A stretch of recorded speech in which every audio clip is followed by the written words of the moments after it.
Hello friends, welcome to Indian investment academy. आज बात करने वाले हैं एक ऐसी कैटेगरी की जो 2-3 साल से थोड़ी बात होनी शुरू हुई है।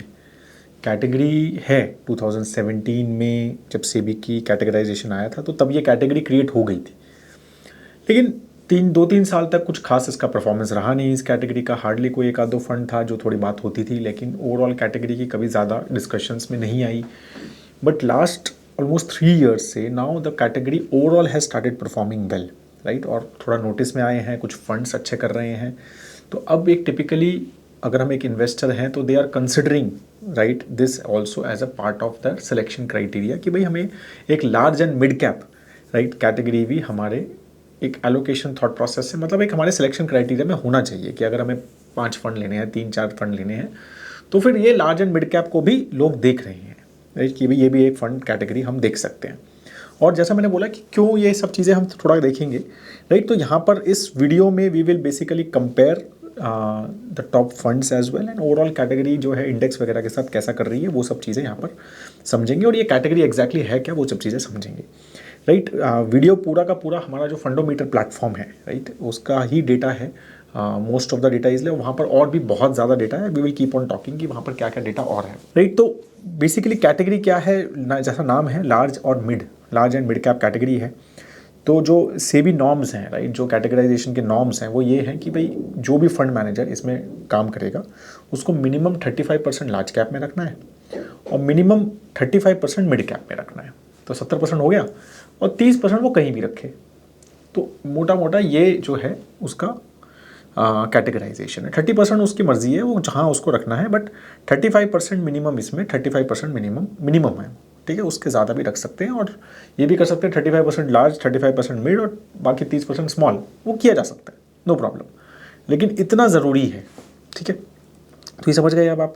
अब इसमें ये सारे जो हमारे फंड्स हैं, ये 8 फंड्स हमने बेसिकली लिए हैं बेस्ड ऑन AUM। तो ये सब बड़े, अब फंड्स भी के भी साइजेस बड़े हो रहे हैं इसमें, क्योंकि जैसे मैंने बोला परफॉर्मेंस हैज़ स्टार्टेड इम्प्रूविंग, ठीक है। तो आप देखेंगे तो फंड्स तो काफ़ी पुराने भी हैं, राइट। मोस्टली अगर एक एक्सेस ग्रोथ अपॉर्चुनिटीज़ को छोड़ दें, राइट, 2018 का फंड है जिसको 5-6 साल 7 साल लिए हुए हैं अब तो, राइट। लेकिन बाकी सारे फंड जो हैं वो काफ़ी पुराने हैं। लेकिन कैटेगरी जो आई थी वो 2017 में आई थी, मतलब जो फॉर्मलाइज हुई थी। अब उससे पहले ये फंड हो सकता है बहुत अलग तरह से काम करते हो। उससे पहले कोई हो सकता है फ्लेक्सी कैप की तरह काम कर रहा हो, लार्ज कैप की तरह काम कर रहा हो, या कुछ भी तरह काम कर रहा हो।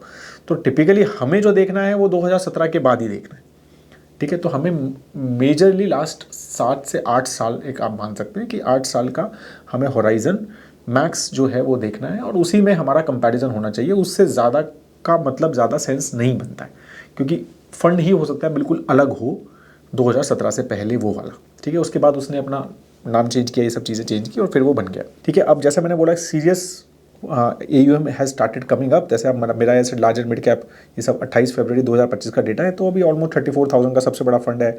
SBI large and mid cap 27,000 crore का फंड है। तो अभी मतलब 5 फंड तो 20,000 करोड़ से ऊपर है, राइट, ठीक। बाकी 3 फंड भी अगर जैसे 12-12,500 करोड़ से ऊपर के हैं। तो एक significant investment has started coming in this category, और एक अच्छी कैटेगरी भी है मुझे ऐसा लगता है, क्योंकि भाई मतलब मुझे थोड़ी सी फिक्स्ड कैटेगरी एलोकेशन एक थोड़ा बेटर लगता है, अच्छा लगता है कि यार 35% भाई लार्ज कैप। अब मतलब मेरे को जब अपना एसेट एलोकेशन रखना है या मुझे अपनी रिस्क प्रोफाइल, अपना फाइनेंशियल प्लान जब मैं बनाता हूँ, तो हम भी देखते हैं ना यार कितना लार्ज कैप रखना चाहिए इस इन्वेस्टर के लिए, कितना स्मॉल मिड कैप में रखना चाहिए। तो इस तरह की कैटेगरीज थोड़ा सा वो चीज़ें हमारा एक क्लैरिटी दे देती है कि यार इतना तो इसमें लार्ज कैप आना ही है, इसमें इतना मिड कैप आना है, राइट। तो उस हिसाब से बेटर एलोकेशंस रहते हैं। और फिर ये भी है कि मान लो small mid cap has done, जैसे लास्ट 2-3 साल में बहुत अच्छा किया है, तो ऑटोमेटिकली भाई स्मॉल मिड कैप एलोकेशन अच्छा कर रहा है, मिड कैप बहुत अच्छा कर रहा है, तो इसको लार्ज कैप 35% तो रखना ही है, राइट। तो ऑटोमेटिकली उसका थोड़ा लार्ज कैप एलोकेशन में मतलब बाइंग हो रही है। मतलब अगर मिड कैप बहुत ज़्यादा बढ़ रहा है तो उसको लार्ज कैप फिर भी खरीदना पड़ेगा, क्योंकि 35% तो लार्ज कैप मैनेज करना ही है उसको। एंड वाइस वर्सा भी होगा, लार्ज कैप बहुत अच्छा करे और स्मॉल मिड कैप अच्छा ना करे या मिड कैप अच्छा ना करे, तो उसको वो चीज़ थोड़ी सी internal rebalancing between large and mid cap, right, इस फंड में वो एक बाय फोर्स करनी पड़ती होगी फंड मैनेजर को। That's my assumption, right. तो इसीलिए इस तरह की कैटेगरी अच्छी ही है। और अगर आप एक्सपेंस रेशियो देखोगे तो मतलब काफ़ी स्टेबल सबके एक्सपेंस रेशियो हैं। देखो 1.45%, 1.56 से लेके 1.7 के बीच में जो है वो ओवरऑल इसके रेगुलर के एक्सपेंस रेशियो हैं, काफ़ी बराबर टाइप के हैं।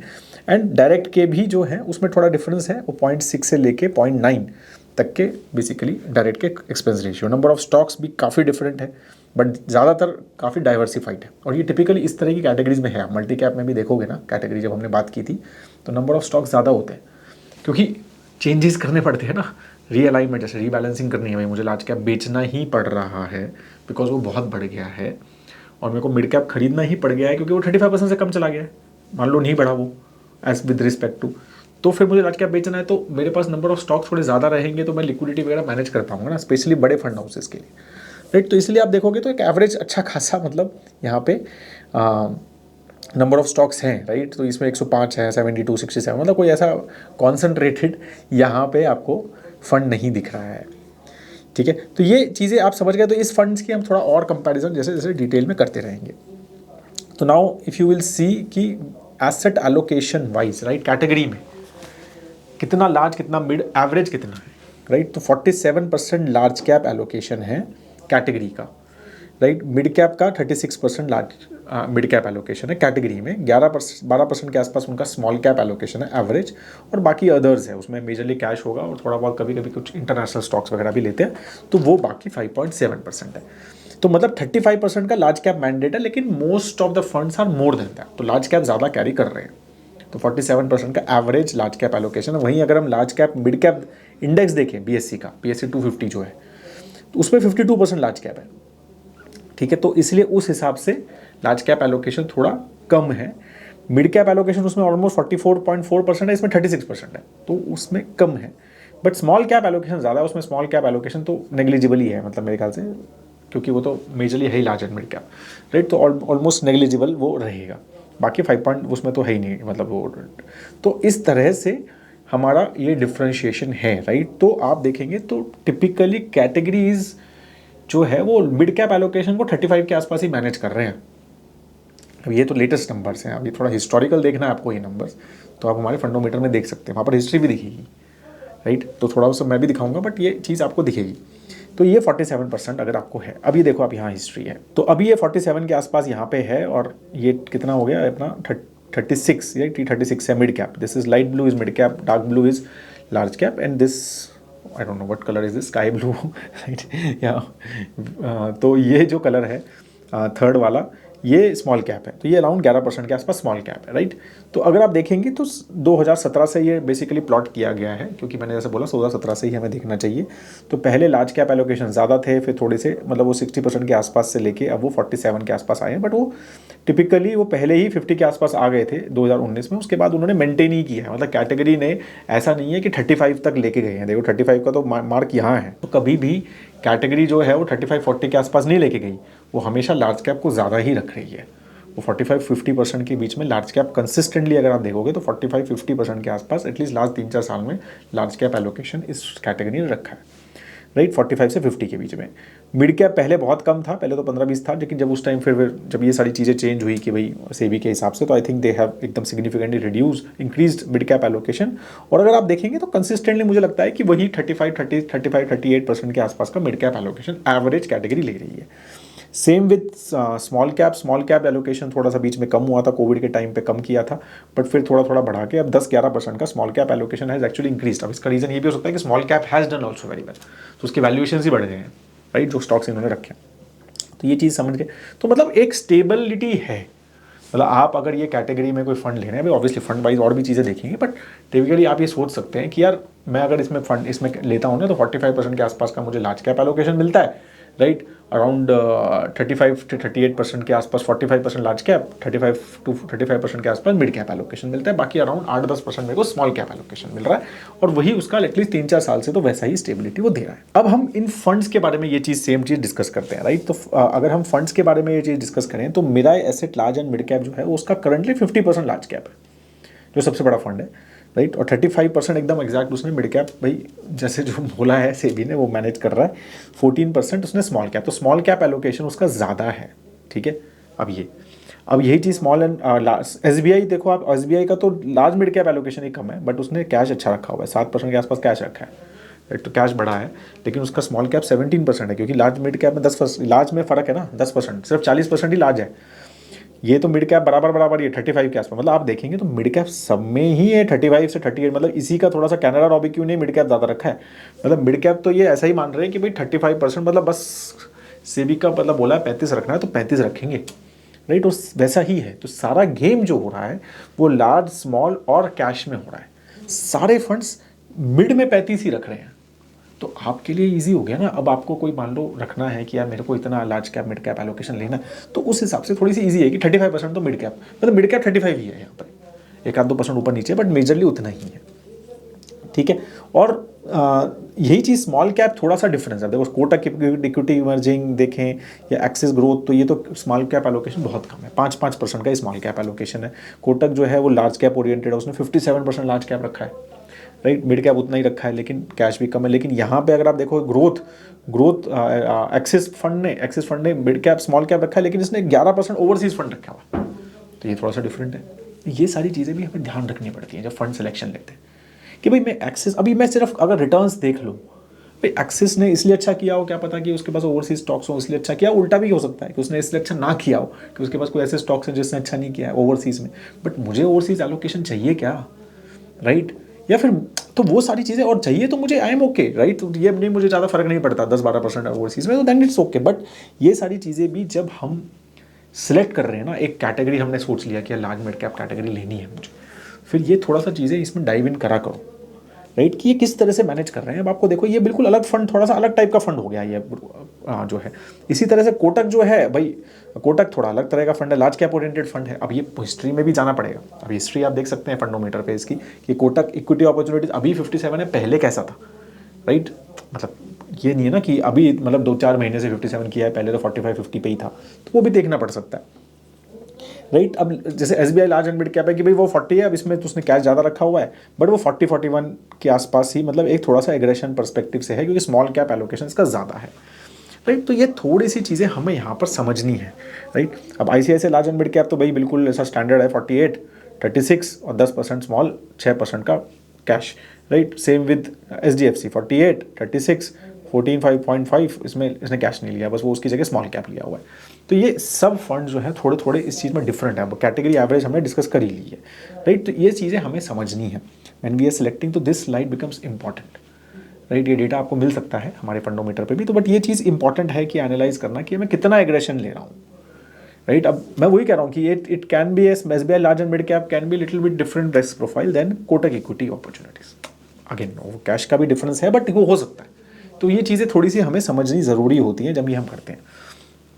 अब हम जब रिटर्न्स में जाते हैं तो ये कैटेगरी क्यों इसके बारे में बात हो रही है, वो इसकी वजह से ही बात हो रही है। 3 साल में आप देखो, राइट। तो 3 years में this category has given almost 15% at these markets, again market 17 March, right. तो 15% रिटर्न दिए हैं ऑन एन एवरेज कैटेगरी ने। तो कैटेगरी एवरेज ने ऑलमोस्ट 3% से इंडेक्स को बीट किया है, तो इसलिए बात हो रही है कि भाई कैटेगरी जो है इंडेक्स को बीट कर रही है। अब इंडेक्स को बीट करना लास्ट 2-3 साल से आसान नहीं रहा है, राइट। अगर आप बाकी कैटेगरीज देखें, राइट, स्मॉल कैप देखो, मिड कैप ओवरऑल कैटेगरी देखो या लार्ज कैप कैटेगरी देखो, तो बहुत कुछ हैंडफुल ऑफ फंड्स ने कैटेगरी को बीट किया है, राइट। तो कैटेगरी एवरेज तो शायद ही किसी ने कैटेगरी, मतलब इन फंड्स इन category average small cap mid cap और लार्ज कैप की कैटेगरी एवरेज ने नहीं बीट किया है। अब यहाँ पे वो बीट कर रहा है, तो इसीलिए ये चीज़ थोड़ी सी इंपॉर्टेंट हो जाती है। इसीलिए लोग थोड़ा सा यार ये तो बढ़िया कैटेगरी है, इसमें अच्छे फंड लग रहा है, वही चीज़ आती है ना दिमाग में। तो ये 3 साल से हो रहा है, लेकिन यही चीज़ अगर हम 5 साल से करें तो वो चीज़ इतनी ज़्यादा इंप्रेसिव नहीं है, वो बराबर बराबर पहुँच गया है। अब यहाँ S&P 500 भी डाल दिया है मैंने, BSE 500 मतलब, राइट, कि भाई ताकि कंपैरिजन पता चले अपने को कि और चीज़ों के साथ एक और इंडेक्स डाल दिया है यहाँ पे, राइट। तो अब 7 years तक का मैक्सिमम देखना चाहिए, 10 year को तो छोड़ ही दो, 7 years का मैक्सिमम देखना। तो 7 years में बराबर बराबर के रिटर्न्स हैं कैटेगरी एवरेज के और इंडेक्स के। तो मतलब 3 साल में थोड़ी सी चीज़ें, मैं जैसे बोल रहा हूँ, बात ज़्यादा शुरू हुई है majorly because of this. Last 1 year में again things have been back to normal because गिरा भी ज़्यादा है। YTD अगर हम देखें तो ये कैटेगरी ज़्यादा गिरी है एज़ कम्पेयर टू इंडेक्स। हाँ, अब हम देखते हैं ये जो फंड्स हैं, फंड वाइज थोड़ा सा और डिटेल में ट्रेलिंग रिटर्न्स को देखते हैं, राइट। तो Mirae Asset large and mid cap अगर आप देखेंगे तो इसने सबसे कम गिरा है YTD में, -2। लेकिन 1 year में रिटर्न भी सबसे खराब ही है, मतलब खराब टाइप है या इंडेक्स के आसपास या कैटेगरी एवरेज। और 3 year में सबसे खराब रिटर्न है। कैटेगरी एवरेज 15% रिटर्न दिया है 3 years में, इसने 10.9 ही दिया है। तो मतलब थोड़े से सेफ टाइप का खेला लग रहा है। मतलब things have not worked very well, but last अभी YTD में गिरा भी कम है। राइट। वही चीज़ अगर हम थोड़ा सा देखें ICICI Pru large and mid cap में तो 9% से गिरा है, जो कि इंडेक्स के आसपास है। कैटेगरी से कम गिरा है, लेकिन 3 years returns, 5 year return, 7 year returns have been much better than the category average, right. तो वहाँ पर ये चीज़ अच्छी लग रही है। 1 year में भी रिटर्न जो है ऑलमोस्ट 10% है, कैटेगरी एवरेज और इंडेक्स से तो बेटर ही है, राइट। तो वो सारी चीज़ें हमें यहाँ पर समझना है। और इसके बाद जो है, अब अगर हम बाकी फंड जैसे अब एक्सिस का फंड देख रहे थे जिसमें वो है, तो अब वो गिरा कम है, देखो -6.9% ही गिरा है। 1 year में भी रिटर्न्स जो हैं 6.9% हैं, राइट, डिसेंटली गुड रिटर्न्स हैं। और फिर तीन साल में लेकिन रिटर्न्स बहुत अच्छे नहीं हैं, 13% ही है। बाकी इसका ये सबसे लेटेस्ट मतलब नया फंड है, राइट, अगर हम उस हिसाब से देखें तो, राइट। तो इस तरह से अगर आप देखेंगे इक्विटी अपॉर्चुनिटी जो हमने बोला था लार्ज कैप ओरिएंटेड है ज़्यादा, राइट, तो वो कम गिरा है, देखो -5.9, लेकिन रिटर्न भी कम दिए हैं एक साल में 6.3। मतलब एज कम्पेयर टू, कहने का मतलब है कि SBI large and mid cap में दिए हैं, कॉर्नरा रोबेक्यू देने दिए हैं, इसने सबसे ज़्यादा दिए। फिर अगर हम 3 साल में देखें तो 15.3, राइट। तो मतलब better than, but large cap oriented ज़्यादा रहा है। देखा हमने देखा 57% शायद इसी का सबसे ज़्यादा लार्ज कैप एलोकेशन था ना, हाँ 57% लार्ज कैप एलोकेशन है कोटक। तो उस हिसाब से आपने देखा कि गिरा भी कम है, राइट। और लेकिन 1-3 years में रिटर्न्स भी उसके थोड़े से, मतलब वो थोड़ा सा ऐसा, मतलब एज कम्पेयर टू अदर्स थोड़ा सा अपना कम रिस्क वाला फंड है कंपेयर टू अदर्स, राइट। जबकि रिटर्न्स अच्छे हैं, 23.7 इंडेक्स से बेटर किया है, तो इंडेक्स रिटर्न अच्छा दिया है, लेकिन एक थोड़ा सा लेसर रिस्क लिया है, राइट। तो ये सब चीज़ें भी देखनी चाहिए। अब HDFC large and mid cap 200 stocks हैं इसके पास, राइट, तो काफ़ी डाइवर्सिफाइड है, तो कम गिरा है as compare to category average and index as well, right. लेकिन लास्ट 1 year में 4.5% रिटर्न दिए, better than the index and everything, right. तो 18.2% एंड 3 years वगैरह सब चीज़ें, ये सब चीज़ें हम देखना चाहिए हमें, ठीक है। तो अब आपको ये चीज़ें समझ आ गई क्या डिफरेंसेस हैं और किस तरह से हमें थोड़े से रिटर्न्स को देखना चाहिए, राइट। और क्या अच्छा है क्या बुरा है वो भी हमें यहाँ पर समझना चाहिए।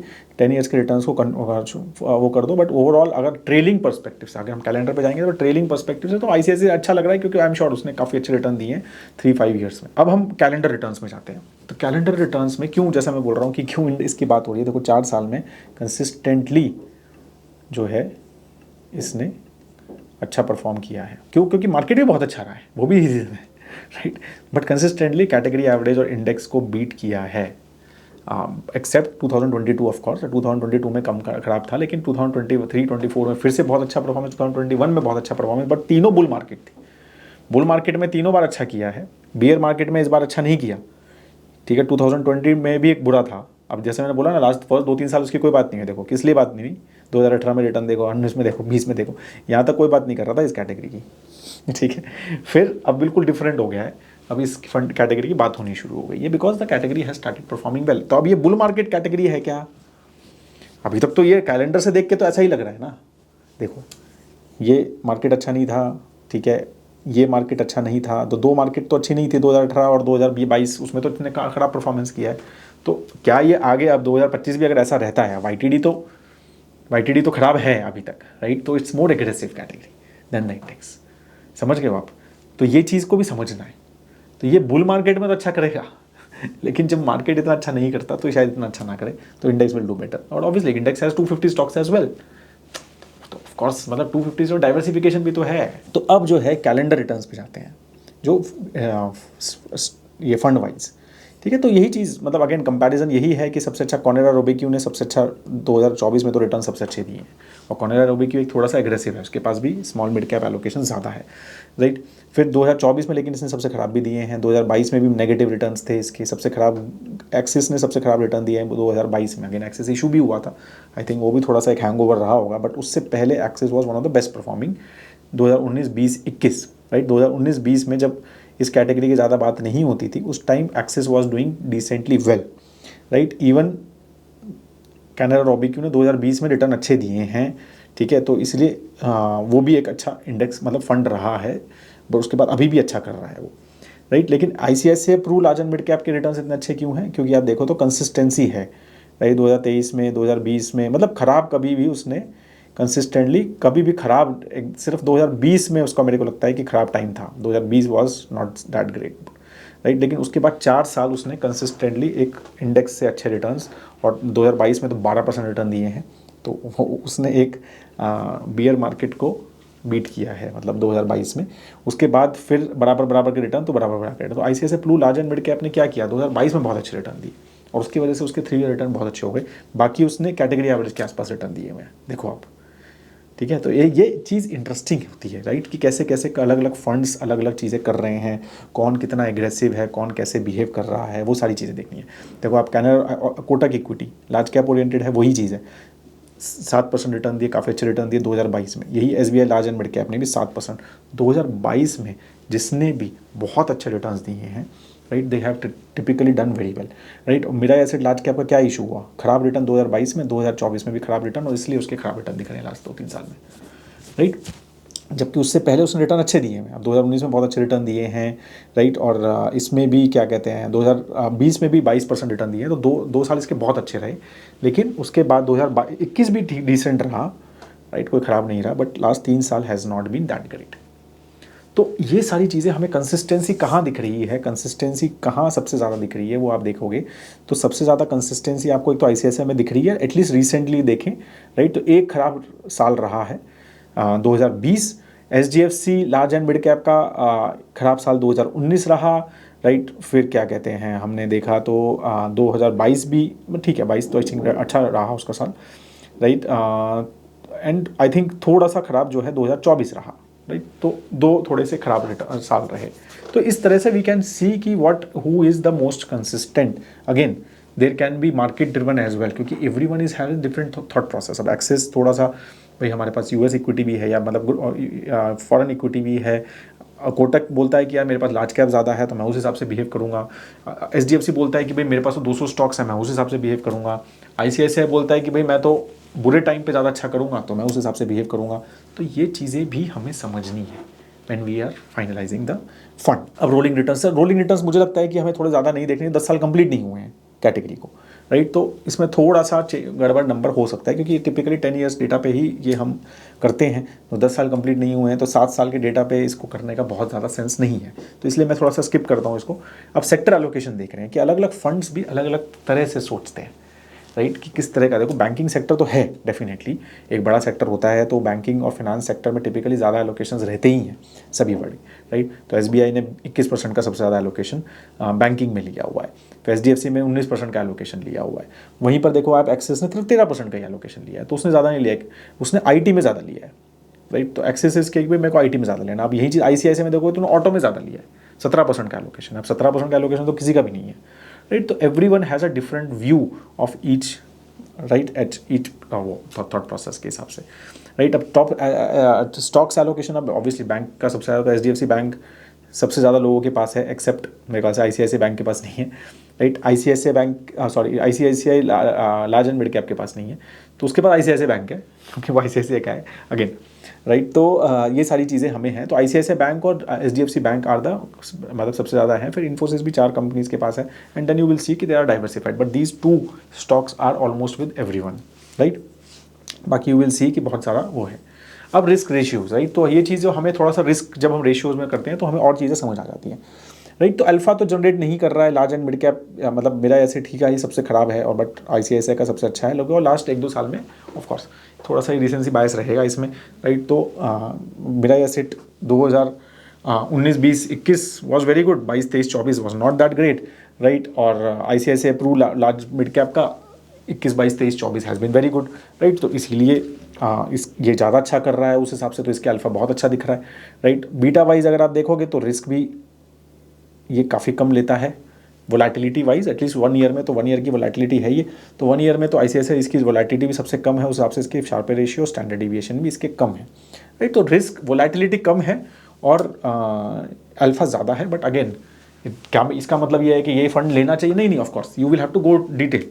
जब आप ये फंड मतलब आपको लग रहा है, आप यहाँ से शॉर्टलिस्ट कर सकते हो, यार ये 2-3 फंड ठीक लग रहे हैं मुझे, चलो आगे मैं उसको और देखता हूँ अंदर, फिर then you will have to go to और डिटेल, राइट, कि भाई इसमें क्या है, कैसा है, फंड मैनेजर क्या कर रहा है, तो हिस्ट्री क्या है, कितने स्टॉक्स, क्या portfolio turnover ratio and all those things, right. History of portfolio turnover ratio as well, ठीक है। आज 59 है, अभी तो आज HDFC large and mid cap देखो कितना इंटरेस्टिंग है, सिर्फ 5% का पोर्टफोलियो टर्नओवर रेशियो है, राइट। लेकिन बीटा ज़्यादा है, राइट। और तो वो सब चीज़ें हैं, बट अल्फ़ा भी क्रिएट किया है, अब स्टैंडर्ड डेविएशन भी थोड़ा ज़्यादा की तरफ है, तो मतलब वोलेटाइल है ज़्यादा, लेकिन पोर्टफोलियो नहीं टर्न करता है, राइट। वहीं वो मिला एसेट आप 93 का पोर्टफोलियो टर्नओवर रेशियो 93% चेंज कर दिया उसने पोर्टफोलियो, तो पोर्टफोलियो टर्नओवर रेशियो ज़्यादा किया है चेंज, राइट। बट अभी तक तो जनरेशन नहीं आया, तो होपफुली थिंग्स में change, because again one of the very very good performing, पहले इसका नाम मिला asset emerging blue chip fund था, तो one of the best performing fund रहा है ये काफ़ी टाइम तक, बट लास्ट 2-3 साल बहुत अच्छे नहीं रहे। वी आर अज्यूमिंग कि things will be, Canara Robeco emerging equity एक बहुत फेमस फंड रहा है कैनरा रोबीक्यू का, राइट। तो अल्फा इसने जनरेट किया है, राइट, बट अगेन थोड़ा सा स्लाइटली एक बीटा मतलब नियर इंडेक्स है, स्टैंडर्ड डेविएशन भी वैसा ही है, राइट। तो और पोर्टफोलियो टर्नओवर रेशियो भी थोड़ा सा ज़्यादा हायर लेवल पे है। तो ये सारी चीज़ें भी हमें समझनी है कि overall how things are, right. दूसरा सबसे अच्छा फंड जो है ये देखो डीएसपी इक्विटी, अब इसके बारे में तो बात ही नहीं की हमने, डीएसपी इक्विटी अपॉर्चुनिटीज ने भी अच्छा अल्फा दिया है, right, and portfolio turnover ratio भी बिलो एवरेज है। तो ये सारी चीज़ें भी हमें समझनी है, तो and then we can keep on looking at each fund separately and think कि यार ये फंड कैसा कर रहा है और वो कैसा नहीं कर रहा, एंड देन मेरे लिए कौन सा है, मेरे को लार्ज कैप एलोकेशन कितना लेना है या मेरे को मिड कैप एलोकेशन कितना लेना है, स्मॉल कितना लेना है, वो भी थॉट प्रोसेस रह सकता है। फिर मैं कितना भाई रिस्क कितना लेना है, कि अगर मेरे को थोड़ा लोअर रिस्क फंड लेना है तो मैं भी ऐसे लार्ज एंड मिड कैप ले लूँगा, राइट। और मेरे को थोड़ा एग्रेसिव जैसे फंड लेना है तो मैं भी SDFC ले लूँगा, राइट, या फिर मेरा एसेट ले लूँगा या कैनरा ले लूँगा, तो ये थोड़े से मतलब एग्रेसिव फंड्स हैं इन दिस कॉन्टेक्स्ट। तो विद इन द कैटेगरी भी थोड़ा सा डिफ्रेंशिएशन रहता है, ईच फंड मैनेजर का अलग अलग थॉट रहता है, उसके हिसाब से वो डिफरेंट मार्केट्स में डिफरेंट परफॉर्मेंस भी रहती है, राइट। और हमें किस तरह की चाहिए, अब हमें ग्रोथ ओरिएंटेशन और एग्रेसिव चाहिए तो उस हिसाब से लें, और थोड़ा सा कम चाहिए तो उस हिसाब से लें, राइट। तो इसलिए ये सारी चीज़ें भी हमें इंपॉर्टेंट रखनी चाहिए, और ये सारी चीज़ें भी इंपॉर्टेंट हैं when we are basically considering all these things, ठीक है। So that is all I have a great time ahead दोस्तों। अगर आपको वीडियो अच्छा लगा तो लाइक ज़रूर कीजिए और वीडियो को शेयर ज़रूर कीजिए। Thank you so much, have a great time ahead. जय हिंद।